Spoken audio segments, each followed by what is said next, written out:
Selamat datang di Provinsi Lampung. Pemandangan indah menemani saya di sepanjang perjalanan menelusuri Sai Bumi Ruwajurai. Lampung menjadi rumah beragam suku, baik masyarakat lokal dan juga pendatang. Provinsi Lampung memiliki kekayaan alam yang luar biasa.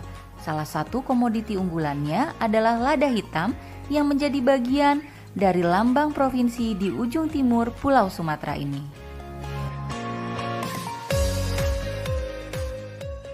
Halo Sobat Industri, saya Ratih Pratiwi. Saat ini saya sedang dalam perjalanan menelusuri lumbung lada hitam di bumi Lampung. Melihat dan mengenal lebih dekat telusur industri.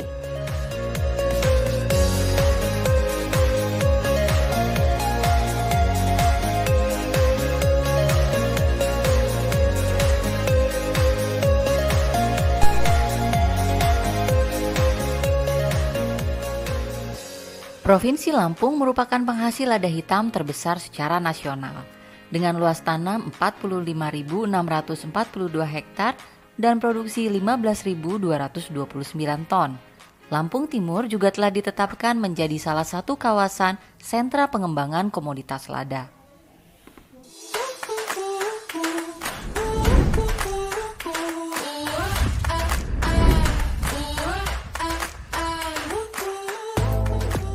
Halo Pak Pangat, apa kabar nih Pak? Alhamdulillah baik Mbak Ratih, gimana nih perjalanannya? Luar biasa Pak, Alhamdulillah. Wah di sini lebih luar biasa lagi Mbak Ratih. Seru dong kayaknya. Pak, kira-kira kalau hari gini siang-siang aktivitas di kebun ngapain nih Pak? Wah ini lagi ngecak nih, banyak yang kerja, lagi mutil ini. Mutil? Ya. Apa tuh mutil Pak? Metik lada. Oh metik lada, Ya. Aku boleh ikut nggak Pak? Yuk monggo. Yuk.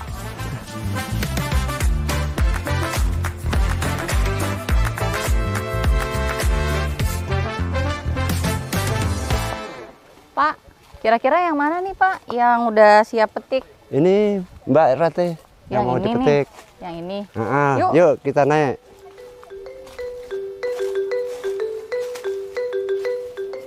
Nah Sobat Industri, lada hitam dan lada putih sebenarnya tumbuhannya sama nih seperti ini. Terus apa dong bedanya? Kalau lada hitam dan lada putih bedanya hanya di varietas dan proses pengolahannya. Lada hitam diproses lebih lanjut dengan proses pengeringan, sedangkan lada putih ada proses perendaman. Ini aku petik satu ya. Nah contohnya seperti ini nih Sob. Kalau lada hitam ada satu yang merah seperti ini aja udah siap petik. Kalau lada putih umumnya semua biji sudah berwarna merah ketika dipetik. Pak Pangat, Ya. Kalau lagi musim panen kira-kira satu pohon seperti ini bisa berapa banyak Pak hasilnya? 6 kilo cangkang basah. Oh, terus kalau dikeringin? Jadi 2 kilo biji kering. Oh, berarti hasilnya sekitar 33% ya Pak ya? Iya Mbak Ratih. Ini kira-kira udah selesai nih Pak di pohon ini. Udah yuk kita turun. Oke Pak.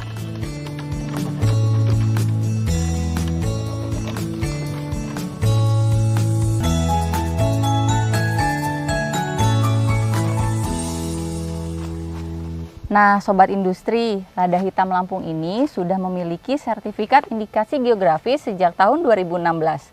Bener ya Pak ya 2016? Ya benar Mbak Ratih. Nah, sertifikat ini menandakan bahwa lada hitam Lampung memiliki ciri khas karakteristik tertentu yang berbeda dengan tumbuhan lada di tempat lainnya.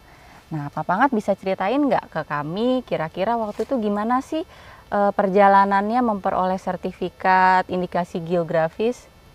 Ya Alhamdulillah Mbak Ratih, waktu itu kita dibantu dengan orang dinas Provinsi Lampung untuk mendampingi gimana caranya upayanya bisa menjadikan penetapan lada Lampung, maka diberikan sertifikat berupa IMPIG, indikasi geografi lada hitam Lampung.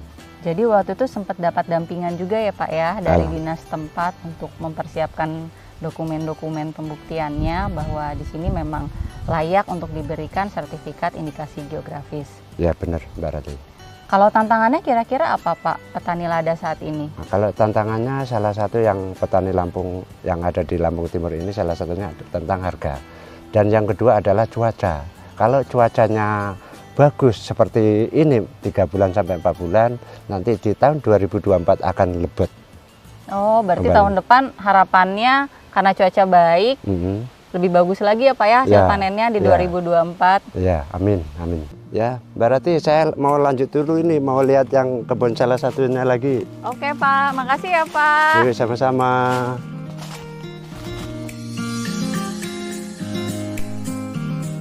Sertifikat indikasi geografis nunjukin bahwa komoditas lada Lampung memiliki reputasi kualitas yang baik dan menjadikan lada hitam sebagai komoditas unggulan Lampung.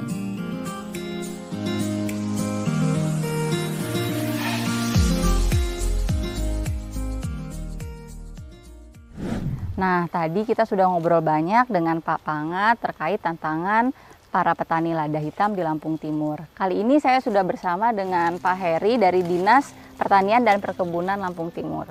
Halo Pak Heri, Halo, apa kabar nih kabar Pak? baik Mbak. Alhamdulillah. Pak Heri, kira-kira apa saja sih yang sudah diberikan oleh pemerintah daerah untuk mensupport petani lada hitam di Lampung Timur? Soalnya tadi saya barusan ketemu dengan Pak Pangat nih Pak, Bapak Pangat udah cerita banyak dengan saya terkait tantangan-tantangan mereka untuk mengembangkan lada hitam. Ya. Jadi kita dari pemerintah kabupaten sudah banyak melakukan pembinaan berupa penyuluhan, BIMTEK, dan pengawasan. Jadi banyak sekali yang sudah kita lakukan, baik dari pusat maupun dari provinsi dan kabupaten. Dan juga masih banyak nih Mbak, bantuan-bantuan yang diberikan oleh pemerintah untuk petani lada. Apa aja tuh Pak kira-kira? Seperti alat pertanian, ya, alat pasca panen, dan pupuk. Juga ada bibit. Nah, jadi ada bibit juga sekarang untuk mengembangkan itu, ada bibit yang namanya bibit malada. Jadi untuk mencegah penyakit busuk pangkal batang. Nah, itu sudah diberikan oleh petani, oleh pemerintah, dan sekarang sudah memasuki tahun kedua. Jadi insya Allah mudah-mudahan dengan adanya bibit itu, produksi lada bisa lebih meningkat. Sudah cukup banyak juga ya Pak ya, bantuan-bantuan dari pemerintah daerah untuk petani lada di sini. Betul. Nah, Sobat Industri, perlu diketahui bahwa desa tempat saya saat ini, yaitu Desa Sukadana Baru, sudah ditetapkan sebagai desa devisa, yang merupakan inisiasi dari Kementerian Perindustrian dan LPI, Lembaga Pembiayaan Ekspor Indonesia. Semoga program desa devisa berjalan lancar, ya Pak ya? Ya, selanjutnya ini saya perlu tambahkan, karena untuk menjaga produksi, kita menjaga luasan lahan perkebunan lada. Jangan sampai lahan yang ada ini justru malah berkurang. Jadi nanti kalau itu berkurang bisa mengurangi jumlah produksi. Jadi kita selalu bersama-sama dengan pemerintah pusat, daerah untuk mempertahankan gimana caranya luasan ini tetap dipertahankan. Gitu, Mbak. Setuju banget Pak Heri. Ya, makasih Mbak. Makasih banyak ya Pak Sama-sama, Heri Mbak. informasinya. Iya Mbak.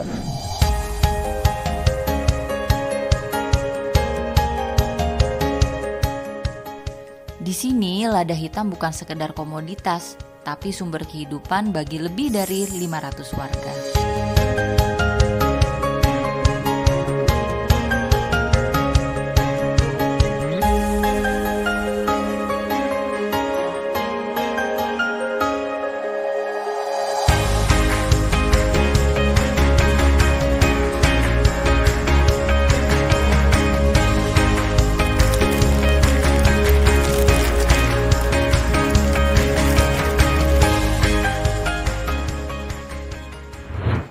FYI nih Sob, lada hitam dikenal juga sebagai King of Spice, rajanya rempah-rempah.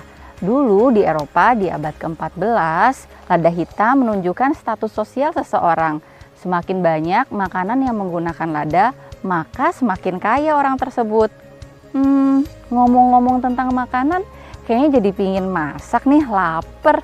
Teman-teman mau masak juga kan? Yuk kita masak menggunakan lada hitam. Melihat dan mengenal lebih dekat telusur industri.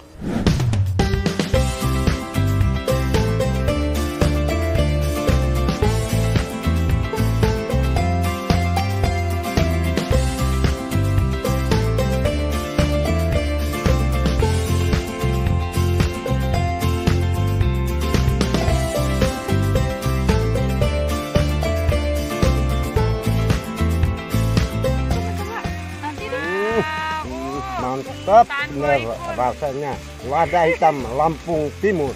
Melihat dan mengenal lebih dekat. Telusuri industri.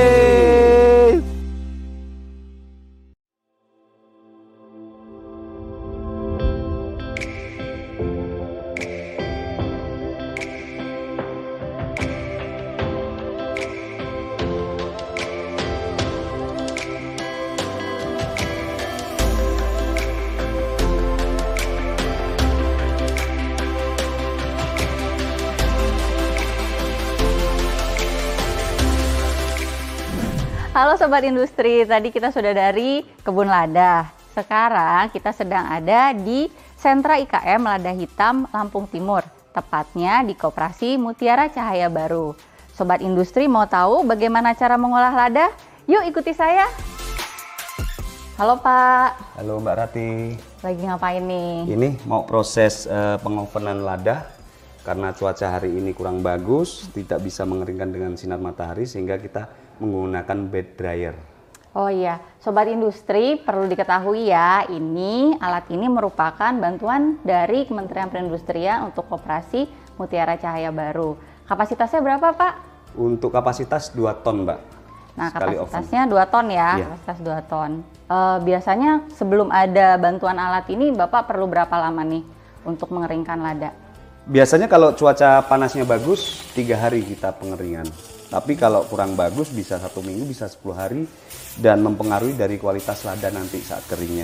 Jadi dengan adanya alat bed dryer ini kita bisa terbantu dengan dari lada yang masih segar hijau seperti ini menjadi kering hanya membutuhkan waktu 24 jam, Mbak. Gimana nih Pak prosesnya dari kebun sampai ke sentra pengolahan? Untuk prosesnya sendiri dari petani metik dari kebun menggunakan tangga, setelah terkumpul ada proses perontokan menggunakan mesin perontok. Setelah dirontokkan ini hasilnya Mbak. Setelah menjadi renai seperti ini, itu baru kita proses pengeringan.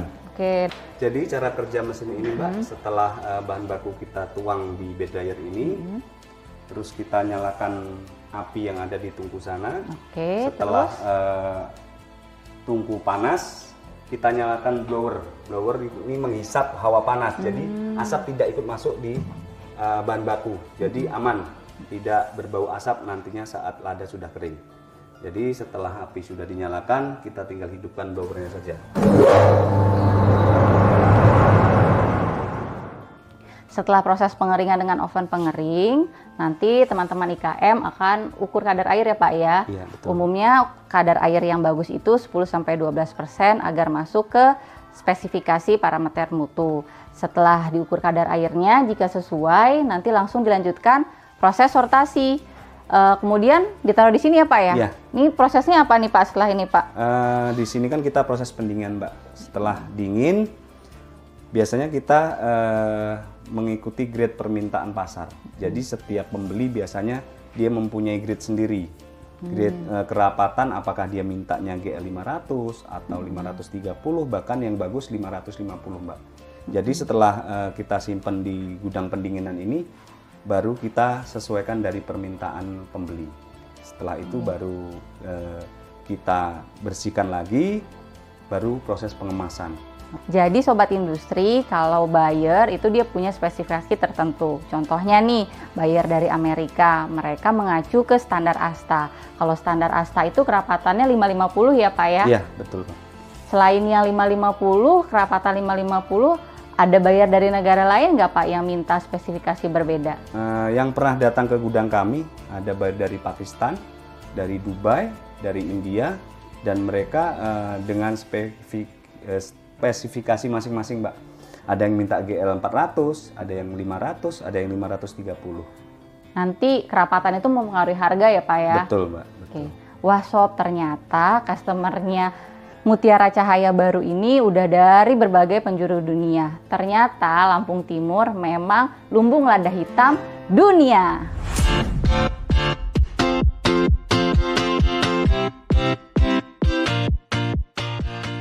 Sobat Industri, jadi sebelum diangkat dari oven pengering, teman-teman IKM di sini akan memastikan dulu bahwa kadar airnya sesuai dengan spesifikasi. Ada beberapa spesifikasi yang dipakai oleh teman-teman IKM, antara lain spesifikasi ASTA, itu standar dari Amerika Serikat. Kemudian ada ESA, standar Eropa, ada juga IPC, International Paper Community, dan tentunya ada juga standar nasional Indonesia, SNI.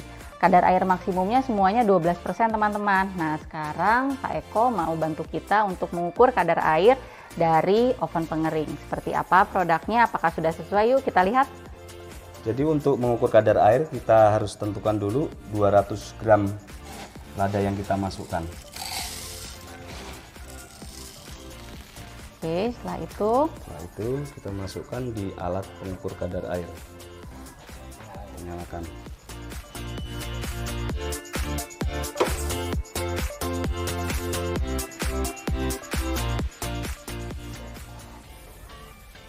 berapa nih Pak? 9,7% kadar airnya. Oke, berarti di bawah 12% ya, sudah sesuai dengan standar. Berarti produk ini bisa langsung didinginkan ya Pak ya, disortasi. Oke, cukup mudah kan Sobat Industri cara untuk mengukur kadar airnya?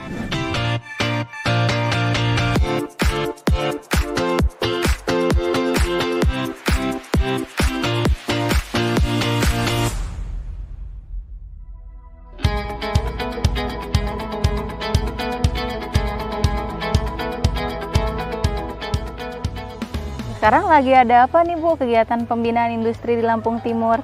Untuk khusus pengolahan kopi lada hitam sudah banyak sekali Mbak yang kami lakukan.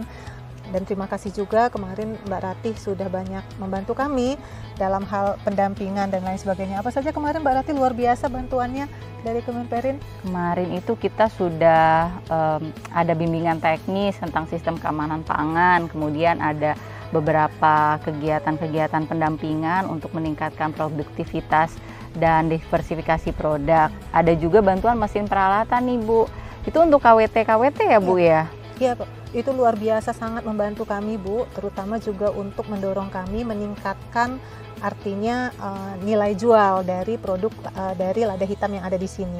KWT di sini sudah sangat terlibat sekali Bu, kami ajak untuk artinya terlibat langsung untuk mengolah lada hitam itu menjadi produk olahan, produk turunan. Gitu. Sekarang udah berapa Bu kelompok wanita taninya di Lampung Timur? Ada 4. Ada 4 yang terlibat langsung untuk bisa mengolah bubuk itu menjadi kopi lada hitam. Oke, sekarang kita mau bikin kopi lada hitam. Gimana Bu Kamira, Bu Santi?